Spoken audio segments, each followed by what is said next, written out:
The story opens in a dim tavern where Rachel, a young woman, and Alfred, a young man, sit drinking. Both are weary and drained from the burdens of life. Alfred realizes he returned 2 days before the battle against the Demon King, despite being a knight in the hero's party. Meanwhile, Rachel's thoughts drift back 3 years. The Holy Sword had chosen the hero, and the Saintess was summoned from another world. Together with their companions, they had set out to defeat the Demon King. Rachel, at the time, was only a servant of the royal palace, watching the appointment ceremony from a distance. The world's fate rested in the hands of a small group of young people, and it felt unbearably cruel. She understood this feeling came from memories of a previous life as an ordinary girl in Japan. She remembered her simple life without special powers. She could only pray for their safety and watch them leave. After a long and grueling journey, the hero and companions defeated the Demon King and returned just 2 days ago in a magnificent victory parade. Rachel feels life never unfolds as she wishes.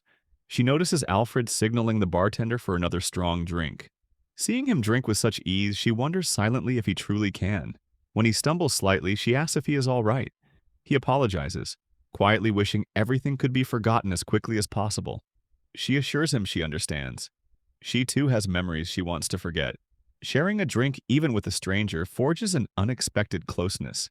She hints that she is willing to listen if he needs someone. He smiles and thanks her. His calm demeanor draws her in. He asks the bartender to lightly dilute the drink. Rachel realizes this man is a knight of the hero's party and recalls that she had once admired him slightly. Alfred's thoughts drift to the past. The girl he liked had been involved with every member of the party, except him. Rachel hears him explain that the Saintess had relationships with the other members. She realizes that she was the only woman among them, yet still stirred feelings in Alfred, despite being involved with the others. He admits he always sensed something wrong in the party.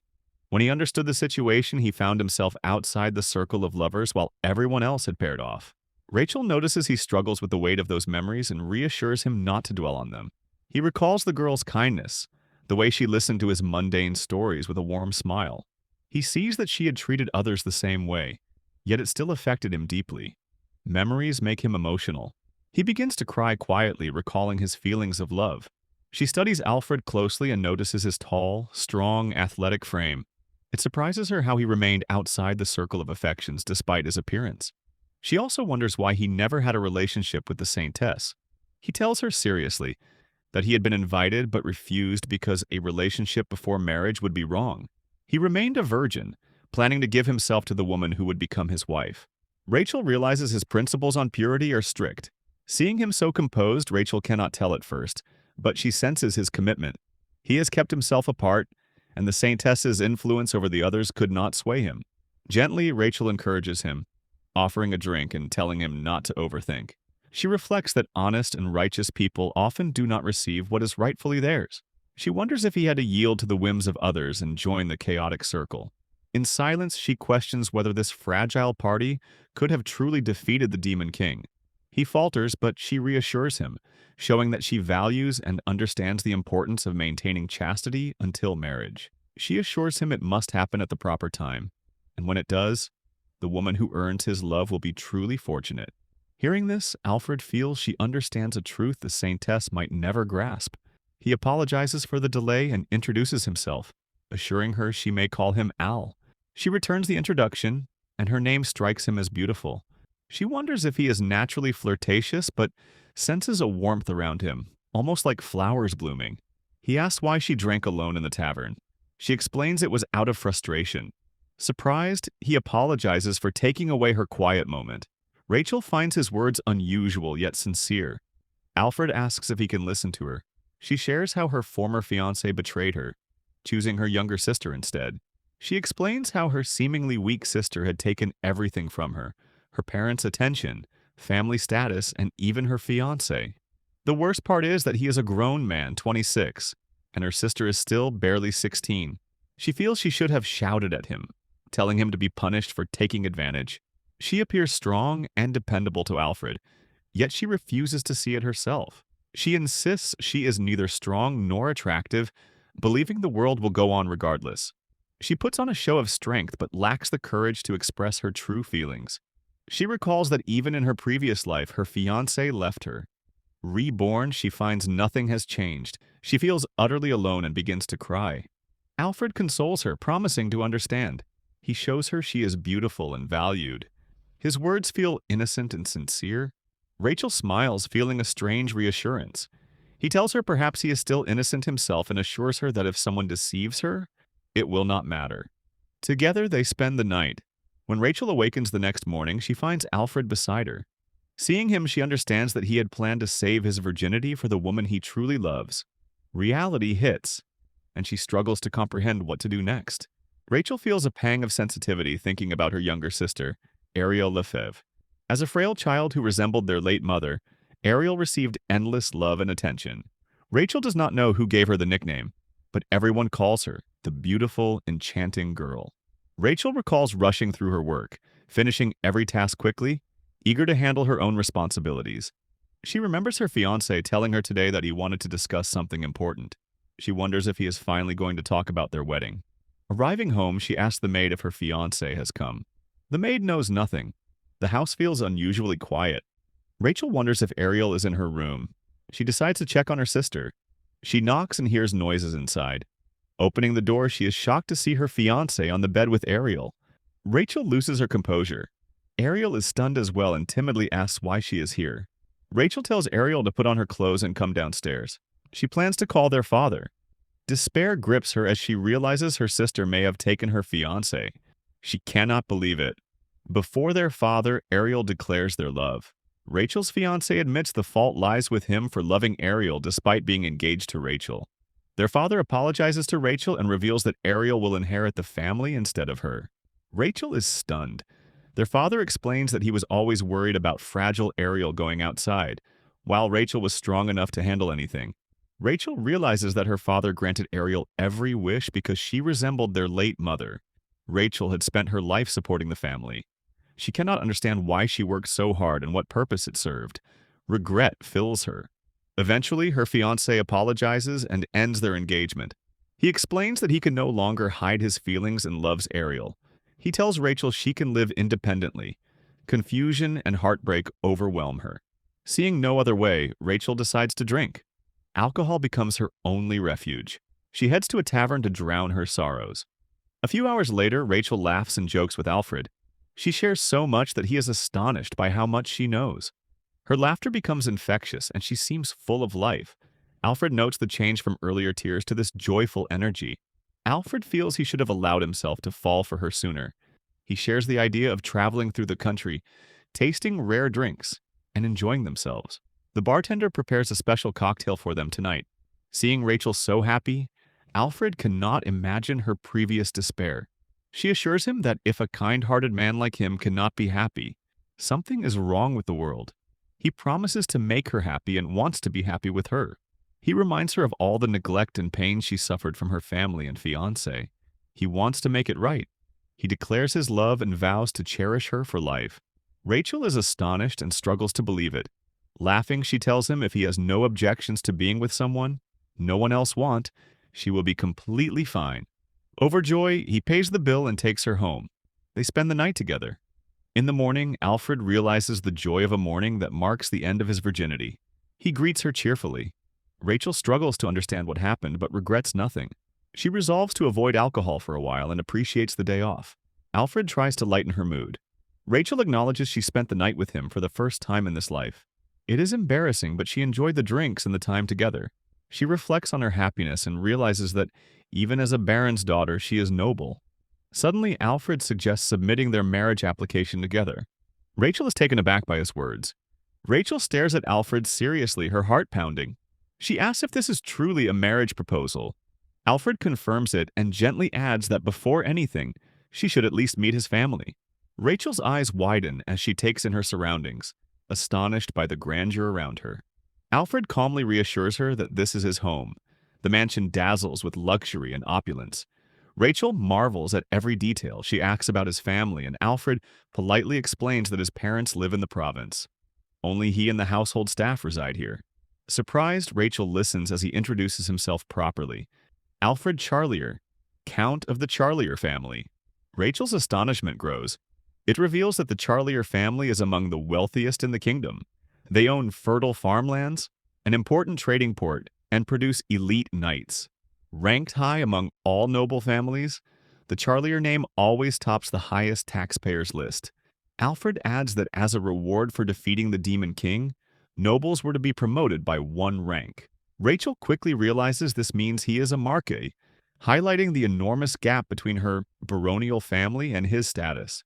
Crying, she asks why he was in the tavern because that place is for low-ranking nobles. Seeing her gaze, Alfred smiles and explains why he wanted to avoid meeting anyone he knew. Taking her hand, he kisses it gently, expressing how joyful he felt spending time with her. He makes her feel that he wants to stay by her side and take responsibility. He proposes marriage. Rachel shakes her head, refusing. She insists there is no need for him to take responsibility. Whatever happened last night was an accident and should be forgotten. Alfred is surprised, but she continues, her voice steady yet tinged with bitterness. She tells him she is of an age where she could be called a spinster. Her former fiancé betrayed her with Ariel, and her engagement was broken. Losing her virginity is no great matter now. Rachel's fear grows as she realizes the social gap between them. She tells Alfred to forget what happened and not to think about her. Alfred listens but gently takes her hand, declaring he will marry the woman to whom he gave his virginity. His decision is unchangeable. Rachel feels a strange weight, as if something precious has been taken. She recalls him saying the same before and asks if the responsibility now rests on her. He confirms, explaining that this is what virginity entails. The scene shifts to Baron Lefebvre's mansion. Rachel arrives with Alfred. Memories of betrayal fill her mind. Her younger sister stole her fiancé and inheritance. She stormed out in anger, spent a night at a tavern with a hero, and now returns to seek her father's permission to marry Alfred. Alfred remains calm. Rachel notices his uniform as 2nd Division Commander of the Royal Knights. It suits him perfectly, reflecting confidence born from experience. She senses he is thinking deeply and wonders if he is concerned for her. Suddenly, noise erupts inside. Rachel cannot understand the commotion. She soon realizes it is preparations for Ariel's wedding.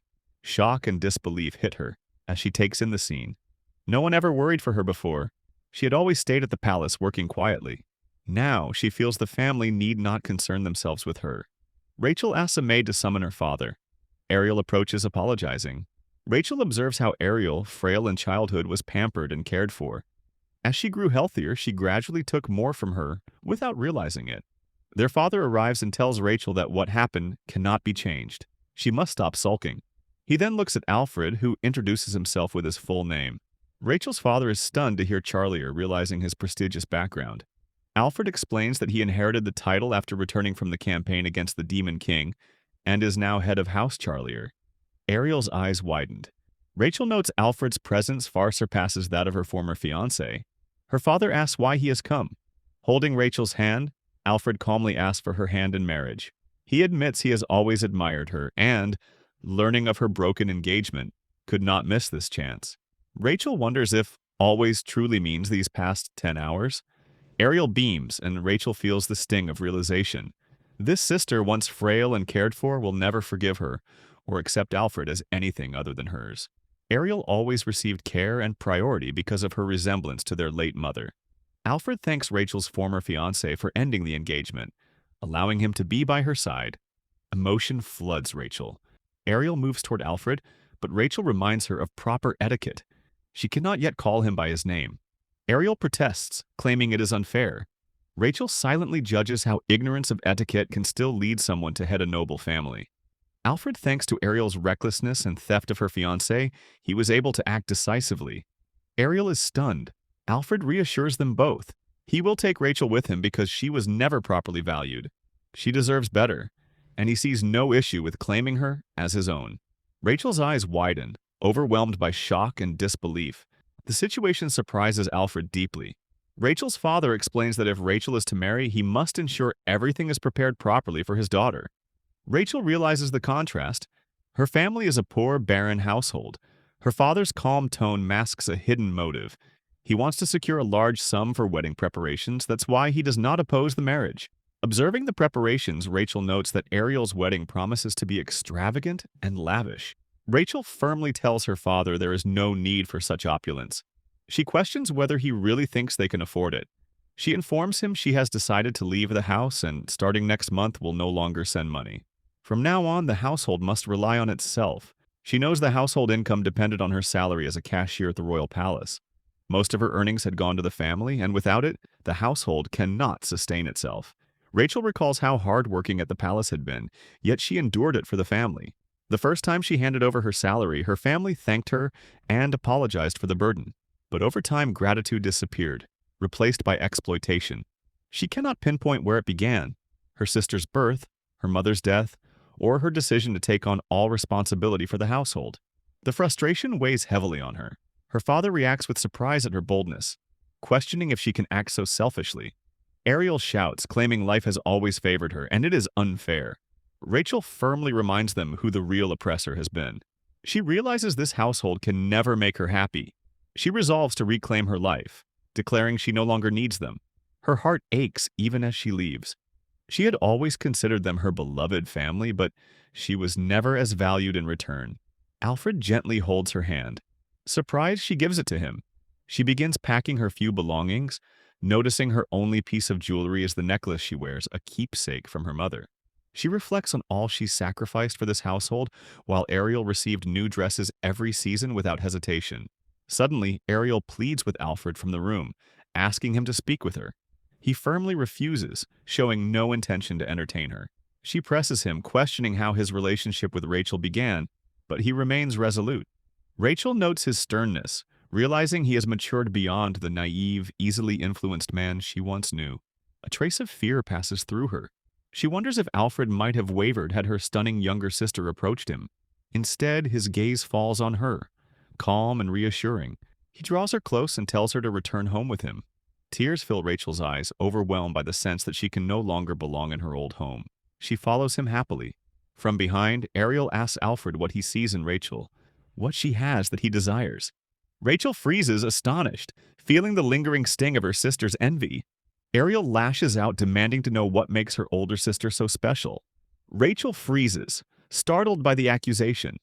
Alfred gently holds her gaze and explains that Rachel has a pure heart, unlike Ariel, and apologizes, saying he cannot tolerate ill-tempered, rude behavior. He takes Rachel with him, leaving Ariel seething in anger. Rachel realizes she has never been treated with such care and respect before. In the cart, Alfred looks at her seriously and asks if she really lived in such a place. Sitting close, Rachel reflects on her past, wondering why she stayed so long. She recognizes that she had the chance to leave, to escape, yet she never did. She had convinced herself she had no choice and surrendered to reality, growing used to being taken advantage of.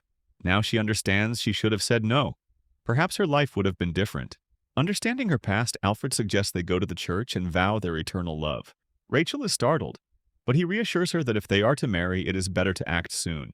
He tells her she is the first woman in his life, and mentions a nearby church that performs instant weddings for runaway couples. Though she is excited, she assures him it is not possible immediately. She insists on careful consideration. Marriage changes a life and should not be rushed.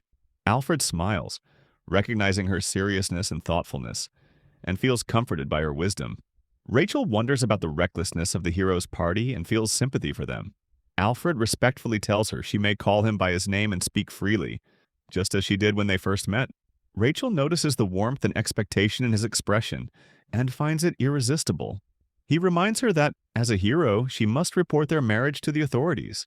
Rachel admires his organization and notes that he must meet her parents and address matters concerning his duties. Alfred allows a month for preparation, and together they settle on a 6-month engagement period. Rachel explains she cannot return to her family home and plans to buy a house. She asks if she can stay at his place until then, reasoning that it would be improper for a noble lady to stay alone at an inn and might affect him as her fiancé. She promises to pay rent, cover her food, and stay in a small room.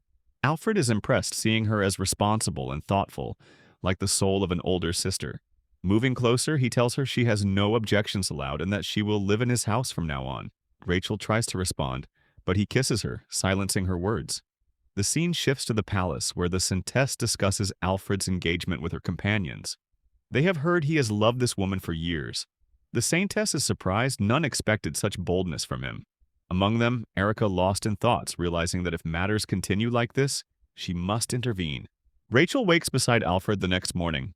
The room is unusually quiet, and when she opens her eyes, she sees his handsome face so close that her heart skips a beat. Today marks her third day in his house.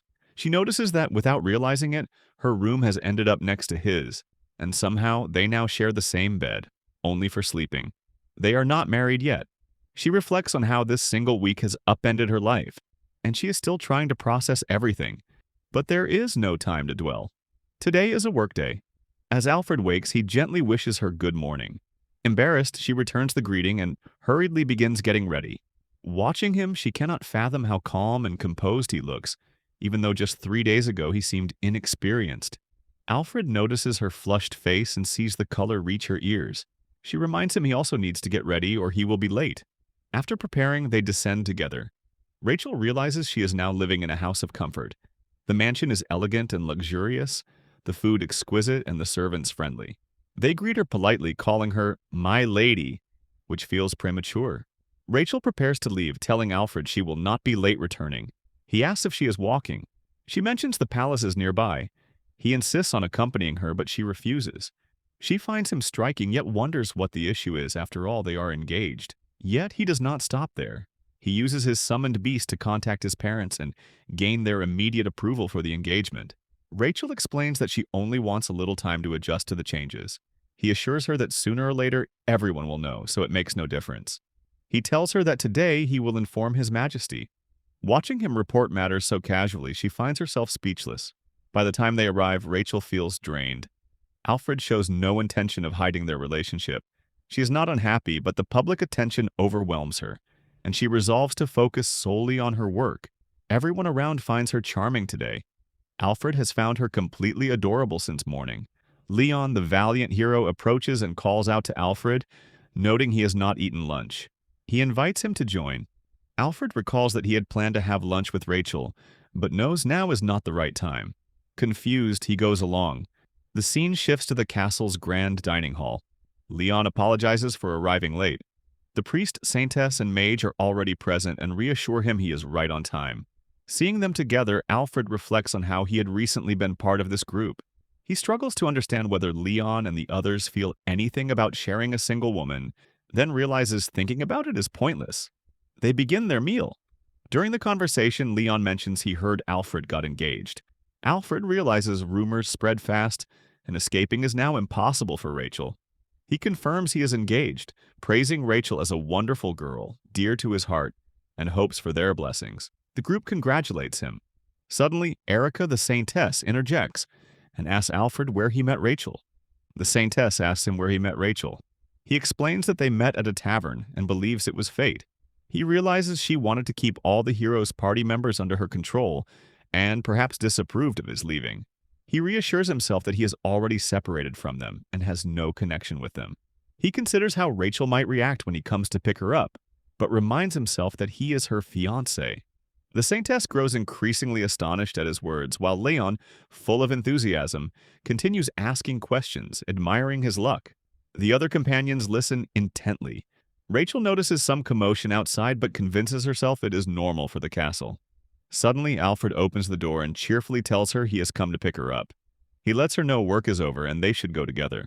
Rachel assures him she has a little work left and suggests he go ahead, but those nearby signal that she has no pressing tasks and should leave. With her fiancé waiting, it is best to go with him. Rachel, astonished by the Supreme Commander's words, thanks him and prepares to leave. Alfred gently asks if she would accompany him on a date. She is surprised, and he adds that they can buy anything she needs for the house. Rachel insists the mansion already has everything she requires, but he explains that he has always dreamed of shopping with her. She cannot refuse and agrees to go with him. They head to the lower city, warmly welcomed by everyone. They enter a luxurious clothing store. Alfred instructs the shopkeeper to bring anything suitable for Rachel. As she tries on dresses, Alfred is reminded that she is his fiancée. Rachel stops him, saying the store is far too expensive and beyond her means. He admires her modesty but insists it is natural for him to provide. He assures her that from now on he will buy everything she wears.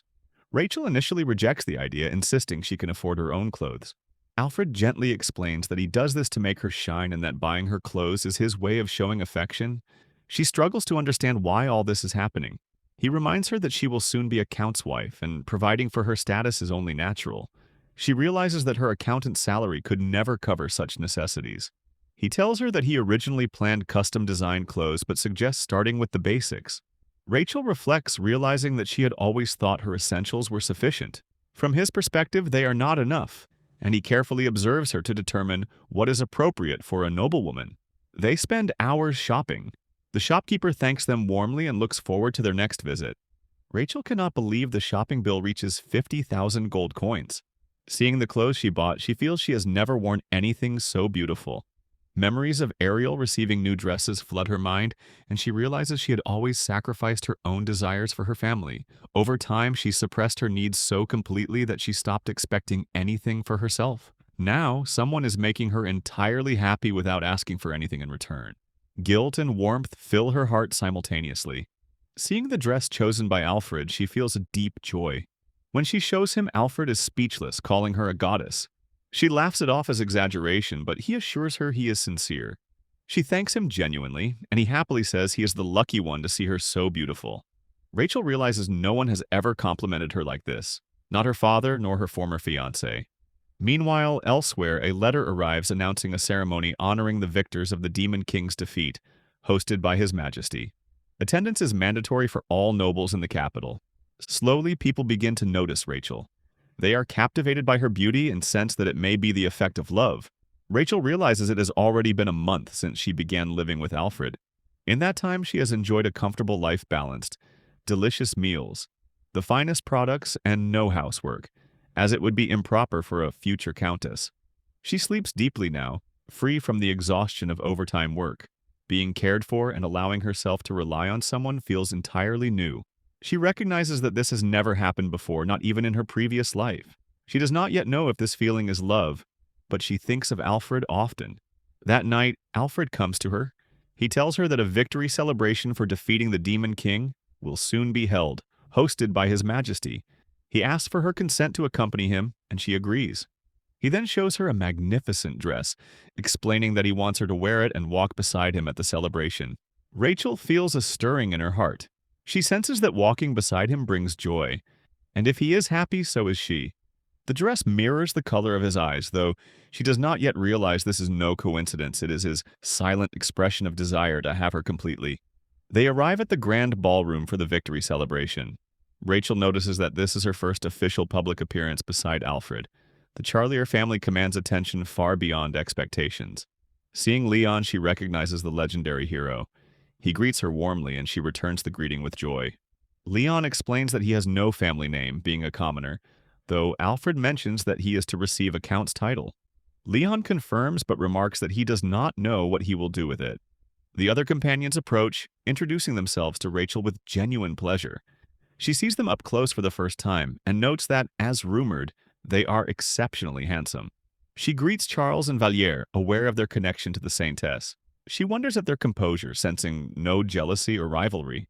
Alfred tells Rachel they will greet His Majesty and asks her to wait. She agrees and promises to remain still. Before leaving, he gently kisses her, leaving everyone nearby shocked. Alone, Rachel keeps to the shadows, feeling safer. She sips the wine provided and finds it exquisite, befitting the royal palace. Ariel is also present, dressed modestly despite her love for luxury. Rachel realizes the family's finances must be strained after Ariel's wedding. Seeing Rachel so happy enrages Ariel, who shouts in jealousy before their father. He calms her, then greets Rachel warmly. Rachel senses that her father hopes for financial support from her. Overspending and debts from Ariel's lavish wedding have left the household struggling.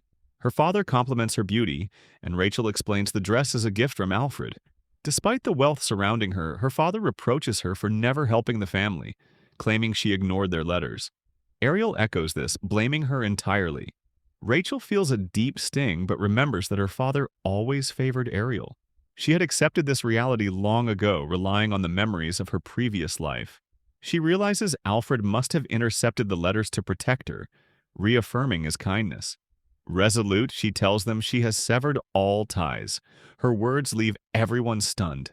At that moment, the Saintess suddenly appears, rushing toward Rachel.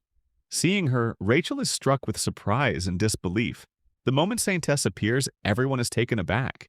Rachel notices her outfit, far more daring than anything she has seen, and feels a pang of surprise. She assumes she is the only one shocked, yet everyone else behaves as if it is completely normal. Rachel realizes that even a bold saint's attire is acceptable in this world. Her father bows respectfully and Saintess's gaze lands on Rachel. She politely requests a private conversation. Rachel senses the saint wishes to speak alone. Her father nods in agreement, knowing better than to refuse such a request from someone of Saintess's stature. Alone, Saintess introduces herself as Erica, explaining her role as the saint. Rachel is struck by her delicate, almost ethereal presence. She notes her beauty and innocence, and it occurs to her that Saintess is clearly summoned from another world. Saintess asks if she may call her by her name, and Rachel warmly agrees, sensing a friendly, older sibling-like aura around her. Then Saintess delivers a startling request that she asks her to break up with Alfred. Rachel, whispering, presses for a reason. Saintess explains that if Rachel remains with him, the entire world will be destroyed. Rachel's shock deepens. She had thought the defeat of the Demon King meant the world was safe. Saintess confirms but adds that other unseen reasons make this necessary. Rachel struggles to accept such a vague explanation, but Saintess admits her frustration, wishing the world were still only a game. Rachel, as she suspected, asks if she is Japanese. Saintess, surprised, asks how she knew. At that moment, Alfred rushes toward Rachel. He embraces her and asks if she is unharmed, worried that Saintess may have done something. Rachel reassures him that nothing happened. She gently scolds him for worrying and explains that Saintess had helped her while she was surrounded by her family. She apologizes for causing him concern, assures him she is perfectly fine, and thanks him for coming. Alfred nods in understanding and offers a polite apology to Erica. He thanks her for protecting Rachel. On their way home, Rachel cannot stop thinking about Saintess's words. She asks Alfred if it might be appropriate to invite Saintess to a tea party soon. Alfred reflects quietly, sensing there may be a connection between the two, but he resolves to trust her judgment and honor her wishes. A few days later, in the Charlier Palace garden, the Saintess arrives. Rachel thanks her for accepting the invitation. The Saintess wears a serious expression as she asks how she knew she was Japanese. Rachel smiles and gestures for her to sit at the dining table. Over tea, she inquires about her well-being. The Saintess shares her family name, which feels familiar to Rachel. She realizes it is one of the 3 most common names in Japan. Seeing this, the Saintess asks if Rachel, like her, came from Japan. Rachel shakes her head, assuring her that her eye and hair color make it clear she is not from there. She explains that she was born and raised in this world, but retains memories of a past life in Japan, where she lived and died. In other words, she was transported to another world and reincarnated here. She tells her that in her previous life her name was Sato, and she died at 27. The Saintess introduces herself as Suzuki Erica, 21 years old, and assures her she can call her simply by her name. Rachel had assumed she would be younger, but the age difference is not significant. She notes that a proper search might even reveal someone named Takahashi or Tanaka. Regretfully, Erica tells her she wishes Lady Sato to separate from Alfred. Rachel reassures her to call her by her current name, not her past one. Erica apologizes, explaining that she feels it inappropriate to call someone older by their first name. Rachel recognizes this as a very Japanese way of thinking, and it feels familiar. She agrees, saying that formalities would require Baron's daughter Lefebvre, but Rachel is enough. She speaks clearly. As far as Alfred is concerned, she will not leave him. She emphasizes that Erica should not try to draw this loyal man into her reverse harem. Erica finally accepts, admitting that she knows her actions are unreasonable, but even so, if things continue as they are, the entire world will be destroyed. Tears form in her eyes. Rachel studies her face and realizes she is completely serious. She asks if she has ever said this to anyone before and why she constantly talks about the world ending. Erica hints that even if she explained, Rachel might not believe her. Rachel reflects, asking if their mere presence here truly has meaning, and notes that none of this was ever reasonable. She reassures her that after everything she has endured, nothing could surprise her. Finally, Erica reveals the truth that this world is nothing more than a setting inside an adult-only erotic game. Rachel freezes, her expression twisting as she holds her head. In that moment, it strikes her fully after everything. It really had to be an erotic game. Rachel sits quietly, her mind racing as she tries to process the truth. Erica reassures her that, as unbelievable as it seems, everything she feared is real. Rachel feels a pang of regret, but steadies herself, taking a deep breath to calm down and start over. She asks her to explain in detail what is really happening. Erica patiently reveals that the world she inhabits is actually inside an 18-plus adult anime game. More precisely, The White Saint and the Confused Love, with the Black Dragon and the Chosen Heroes. Rachel listens intently as Erica continues.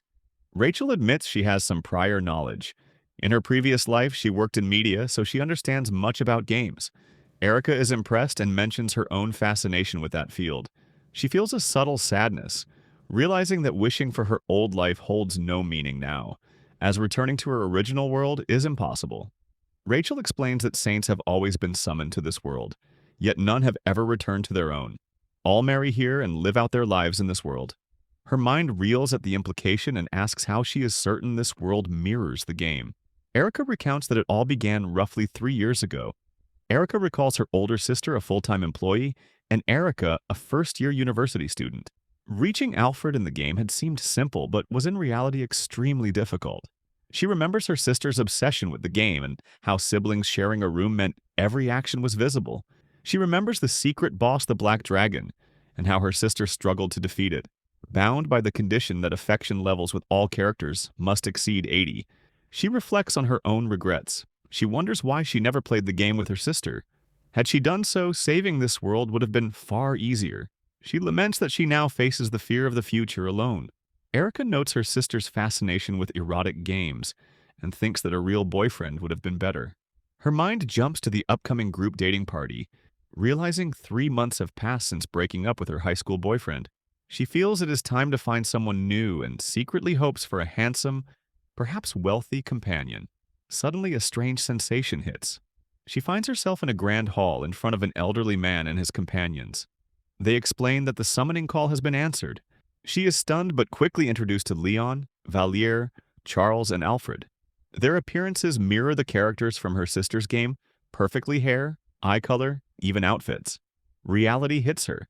She has been transported into the game world. She watches in awe as the Archbishop blesses the summoning, acknowledging the saint as their savior. It clicks she has become the reverse harem heroine of the game. Every detail she had memorized from her sister's countless playthroughs surrounds her. She sees the affection meters clearly in her mind. It is undeniable. Rachel feels the weight of her role. This is no ordinary world.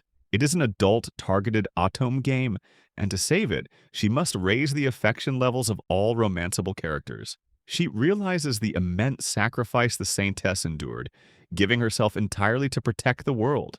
Erica wonders if she possesses some hidden charm or magical ability. Everyone seems to fall for her so easily, just a little kindness sending them head over heels. Bold actions raise affection to incredible levels, and she admits she had begun relying on this mechanic heavily. In the end, Rachel understands and realizes that she truly has a problem with the concept of chastity. Rachel begins to feel a growing anxiety. Erica explains that at first Alfred has the highest affection level, and winning his heart seems easy. She thinks that getting emotionally close to him will be simple, yet over time raising his affection becomes increasingly difficult. Rachel realizes why Alfred is kind to everyone. She reflects on how concerned he is for the girl who is suddenly summoned to another world. Erica explains that she relied on the affection of the other members and barely managed to defeat the Demon King. But then, the secret boss appeared. The hidden hand that created and manipulated the Demon King, the Black Dragon. Rachel listens in shock as Erica reveals that the Black Dragon can only be defeated if the affection levels with all the members are over 80%. In other words, a complete reverse harem must be formed. Rachel grips her head, overwhelmed by the revelation that the game world she's in requires precisely that. Erica further tells her that Alfred's affection level is currently below 10%, and she wonders how they have reached this point. It happened because her reverse harem was exposed. Erica reminds her of what her sister said, that Alfred was the hardest to win over. Rachel understands that while he seems easygoing, he is actually principled and values chastity, making it nearly impossible for him to be part of a reverse harem. Rachel realizes how difficult it is to hide anything from him. Erica notes that Alfred wasn't her favorite and that she never actually observed her sister trying to win him over. Rachel remembers that he is only 4th in rank, even as part of the quartet harem. Erica notes the reason his affection suddenly drops below 20%, especially at the moment in the royal palace when she speaks with her, plunging to a shocking 0%. Luckily, when Rachel explained things to Alfred directly, His affection rose from 0 to 5%. Rachel now sees the true meaning behind the affection meter. Erica warns that if things continue this way, they won't defeat the Black Dragon, and the world will fall into ruin. She thinks that if Alfred is still shocked from Rachel leaving him, she might have a chance to get closer. Rachel sees the sweetness in his face and admires the cleverness behind her plan, realizing she is a master in the art of romance. Rachel pauses, unsure what to do. Even if the plan seems reckless, if the goal is to save the world, maybe she should step aside. But she cannot bring herself to part from Alfred or cause him any pain. He is the only one who has spoiled her, embraced her with kindness and warmth. He is her one and only precious person. She realizes she has fallen in love with him. She doesn't know when her feelings grew so strong, but she cannot imagine loving anyone else. Erica pleads for the sake of the world that she breaks up with him, but Rachel refuses. Alfred steps forward, apologizing for worrying her, but explaining that he couldn't ignore his concern. He declares that he doesn't understand this so-called game. But even if the world were ending, he cannot love anyone but Rachel. Rachel knows he is the one who would never betray her. He explains that his heart decides whom he will love, and she feels the depth of his sincerity. Human emotions cannot be reduced to numbers, even if the fate of the world is at stake. Alfred reaches out, embraces her, and reassures her that the world does not matter, only she does. Rachel feels the truth in his words and sees the justice and unwavering seriousness in him. She is amazed that he chose her over the entire world. Overwhelmed, Erica collapses briefly to the ground, uncertain what to do. Then Rachel embraces her, telling her they will think through everything together. They will face it side by side. The scene shifts to Alfred's house as Rachel watches the morning unfold. She worries immediately and Alfred arrives quickly, reminding her that her body will get cold. She asks about Erica's well-being and he tells her that she had slept after exhaustion. She wonders if the world is facing another crisis. Rachel realizes that Alfred and his companions risked their lives to defeat the Demon King. The saint confirms that an even stronger enemy will appear, and with Alfred's strong sense of responsibility and justice, he cannot remain indifferent. She notes that Erica had been carrying a heavy burden alone for a long time. Alfred listens carefully but reassures her that meeting her brings no regret. He expresses his genuine feelings for her. Every part of her is lovable. Her seriousness, paired with her small clumsiness, the warmth and kindness in her, it all makes him love her more. When she doted on him, even though it's not natural for her, he felt indescribably happy. He holds her hand, expressing that a world without her would be meaningless. He never imagined anyone treating him as precious could bring such joy. Rachel feels the depth of his sincerity. She understands that she has never been truly loved, not even by her own family, and yet she devoted herself to this world. She feels joy that Alfred chose her. She can no longer stay away. Her love for him surpasses words, though she finds his chest impossibly captivating. She thinks that the concept of a reverse harem might not suit everyone. Some enjoy being surrounded by handsome men, but most prefer to love and be loved by just one person, just as she feels now. She recalls her marketing experience from a past life and realizes that a game cleared only through a reverse harem would not make commercial sense. There must be a path focused on a single person. There is still hope. She brings tea and snacks to Erica, asking after her well-being. Erica assures her she is fine and notes that Alfred's affection level has risen to 21%. Rachel notices the increase and realizes that his affection isn't romantic, but empathetic. The meter reflects all kinds of affection, not just romantic. His kind nature makes him sympathetic to her life story, and that is why his affection rose. Non-romantic feelings count too. Rachel understands now why anyone seeing Erica's sister play would easily misunderstand. To raise affection to its maximum, romantic feelings must be involved, since love is the highest form of affection. Erica marvels at her insight. Rachel explains that based on her past marketing experience, reverse harems are not as popular among women as people assume. Even love triangles are criticized as silly. A game requiring a reverse harem to complete is commercially unviable. Alfred may not understand every detail, but he grasps the general idea. Rachel assures Erica that a reverse harem is not required to clear the game. Tears form in Erica's eyes as Rachel realizes she is just a normal girl. Naturally, she would reject multiple lovers. Yet for the sake of the world, she forced herself to accept it, even though she didn't want it. Rachel reassures her that there is another way to defeat the Black Dragon. Finally, she gently asks Erica if she is in love at this moment. Erica gently changes the subject and decides to take a short break. Before long, Nina, Rachel's personal maid, arrives. She knows that Alfred and Rachel are still only engaged, and that Rachel is not yet officially the lady of the manor. Alfred introduces Rachel to Nina and calmly states that she is his wife and will begin living there from today. Rachel quickly corrects him and reminds him that they are only engaged. Alfred reassures her with quiet confidence and tells her that she will become his wife in the end. The servants witness Alfred holding Rachel's hand. They know he is a man who never wavers once he makes a decision. If he declares Rachel as his future wife, then it is already certain. They have heard that their meeting was an extraordinary twist of fate and believe it is thanks to the Charlier family's sharp instinct and intuition.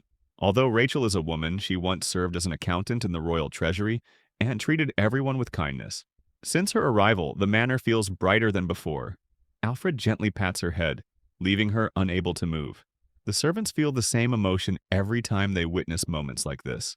Just remembering it makes Nina smile. To her, it feels more heart-pounding than any romance novel. She brings tea and places it down at Rachel's request before quietly leaving. She senses that today will bring something interesting once again. Rachel apologizes to Erica and admits that everything earlier was overwhelming. Ever since hearing her story, she feels that Erica had a clear reason that pushed her to save the world. She speaks gently and explains that Erica must have chosen this path for someone's sake, even if it meant creating a reverse harem she never wanted. She reminds her that this world summoned her by force and that resentment would have been justified. Erica finally speaks the truth. She says she wanted to save the world because Leon said he wanted to save it. She wanted to help him because he is the hero. She admits that she loves Leon. To Rachel, Erica looks completely sincere and deeply in love. Alfred is surprised as he never realized this. Rachel immediately suggests focusing everything on Leon alone. Rachel then asks her if she ever directly told Leon or the other party members that she loved him. Erica admits that she never said it outright and only made them believe it. Rachel reacts with admiration and calls her a master of romance. She suggests giving the mage and the cleric friendship endings. Alfred points out that calling them only by their roles feels unfair. Rachel agrees and apologizes, then states that Sir Valier and Sir Charles will receive friendship endings. Erica feels conflicted. Choosing Leon means rejecting the other two. Even after everything they have been through together, she still holds them dearly in her heart. Rachel understands. They traveled a long and dangerous road together to defeat the Demon King, so every bond carries deep feelings. Still, she reminds her that reality cannot continue this way forever, and that she must be prepared to hurt others. Erica realizes that their affection toward her will drop. Seeing emotions reduced to numbers feels painful. Rachel agrees and says they should find the gentlest way to refuse them. She wants a method that causes the least damage and leaves no scars or bitterness. Rachel notes that Erica must feel like the worst villain right now. She admits that she cannot defend her on this point, since the reverse harem began with her. Erica asks what they should do next. Rachel gives an example of how to speak honestly and kindly. She explains that Erica could say she mistook friendship for love because they were always by her side. She says Erica should admit she has realized her true feelings and loves Leon. She adds that even without romance, they are still important and can remain friends. Raquel asks what she thinks of the idea. She feels it is like the ending of a complicated love drama, except this time it is a love square. Still, the result is the same. Erica finds the suggestion convincing. There are no tears and no shouting, but it feels sincere. Rachel then reminds Alfred that he already knows the truth. Valier and Charles understood it from the beginning. From the very start, it was impossible for everyone to end up happy together. Here I am, know it's been a while. I was in denial about my love. Here I stand,